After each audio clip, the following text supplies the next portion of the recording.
Hello, friends, and welcome back to Malicious Compliance Stories. Ah, yes, entitled mother's screeching because she can't do something illegal? Just another story to start our video. But before we begin, don't forget to subscribe to our channel if you're new here and turn on notifications so you don't miss a new video every single day. Here we go. Entitled mother versus security and hotel staff and police. So a previous job of mine was being a security guard at a pub, mainly stopping drunks and minors entering the pokies room. So I'm minding my business. It's 1:30 in the morning, bar closes at 2 and all's good. A mother turns up with a toddler in a stroller and walks to the entrance. Sorry, ma'am, juveniles can't come in, so you'll have to leave. I gesture to the big sign that says no unsupervised children in the car park.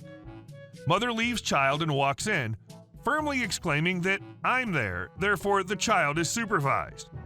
I neither have the qualifications nor insurance to look after children. I walk in and get the hotel manager's attention. We approach entitled mother and inform her that she has to leave due to her breaching conditions of entry, her toddler still outside alone. We inform her that she has now been instructed to leave, and if she refuses, then police will be called.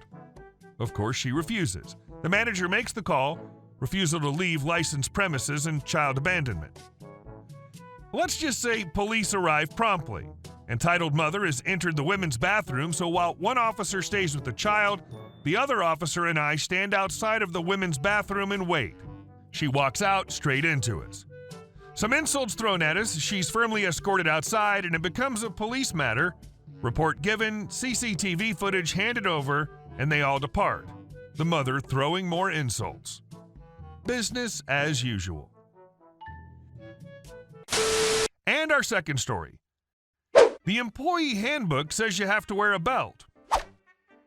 When I was younger, I worked for a video rental chain where employees had to wear khaki pants and blue shirts sporting the company logo. I was an assistant manager, and we hired a middle-aged woman as a customer service representative. She'd worked for a big telecom company and had been laid off after it had an accounting scandal and filed bankruptcy. I trained her, we got along really well, and she did good work.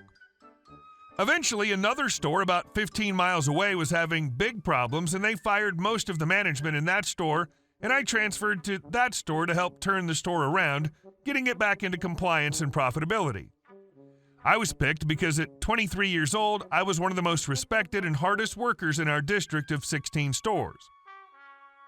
During my almost full year repairing the failing store, the woman we hired in the first store had been promoted all the way up to store manager soon after I left. There were several assistant managers that were a bit surprised that they promoted a customer service rep straight to store manager. But whatever, she had a previous professional background and played the politics right. I learned from my friends and former colleagues in the first store that she had become a managerial tyrant, bossing everyone around with a quick temper and bitter anger. I couldn't believe it, because the lady I knew and trained was pretty nice. So when they asked me to transfer back to that store and work for her, I agreed, because I get along with almost everyone. It all started fine, but then she started taking responsibilities away from me because I was doing them to company standards and not the way she wanted them done. All of the employees in the store would come to me with problems because they were all scared of her. Her moody temperament started to bother even me, Mr. Nice Guy. I came in one day and had my shirt tucked in and wasn't wearing a belt. Sometimes I didn't wear one or just forgot to bring one. She was in an ugly mood that day and told me to go home and get a belt, stating that it was in the employee handbook that I had to wear a belt. I lived 3 towns or 14 miles from the store and told her I didn't think that the handbook said that. She got more mad and started yelling at me in front of customers, and so I told her I'd go to the back room and check the handbook. Flipping through the book to dressing and grooming, I found that it said if males were wearing khaki pants that had belt loops, they had to wear a belt. Okay.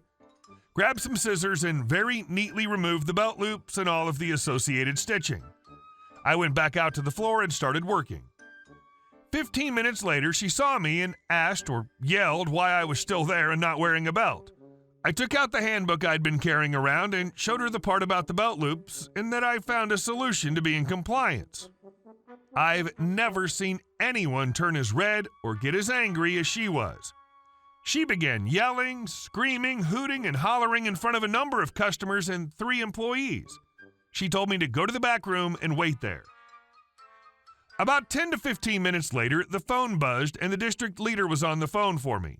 Stupid, crazy bee lady had called from the phone behind the counter in front of the store and customers screaming that I should be fired. So the DL asked me what was going on. She's the one that picked me to help fix other store. And so I told her the story on how I'd cut my belt loops off. She was quiet for a moment and then said, "That's really funny." We then talked for well over an hour about the performance of the stupid, crazy bee lady and employee morale in the store and generally how things were going. The next day, the district leader and regional manager both happened to surprise visit our store and had a nice long meeting with stupid, crazy bee lady. I ended up transferring to another underperforming store soon thereafter, and she was put on probation and was then fired about a month later. So this is what happens when power gets to someone's head. And our next story. Foreman gets caught cheating. When I was in college, I had a weekend job as a security guard in a factory. There wasn't much to do except answer the phone and keep people from stealing the furniture, so mostly I sat by the back door from 7 a.m. to 7 p.m. and did my homework. Sundays were especially quiet since production was shut down, but there were always some maintenance guys working on projects that they couldn't do during the week. The maintenance foreman in our building ran his little empire like a low-level crime boss. One way he kept control was the weekend job assignments. Obviously, he couldn't assign a carpenter to a job that required a Blue Seal license or have a painter work on the electrical system. But he might assign an HVAC tech to work as a plumber's helper. Before anyone asks, this was a non-union shop. These helper jobs were very desirable.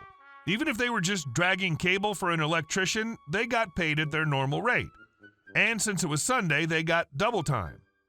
It was common knowledge that anyone who expected to get these helper shifts better kiss the foreman's butt. And like all crime bosses, the foreman had his small circle of toadies. It seemed that no matter what weekend jobs had to be done, those 4 guys were always scheduled. And of course, the foreman was there to supervise. They had a nice little racket going. The shift was 7 a.m. to 3 p.m. The foreman had the key to the time clock in the maintenance shop. He'd roll in about 9 a.m., reset the clock to a little before 7, punch himself and his pals in, reset the clock a little after 3 p.m., and punch them all out. Then he'd cycle the power to the clock, which caused it to automatically resync with the master clock in the timekeeper's office. He and his gang were free to come and go at their convenience, and their time card showed 8 hours.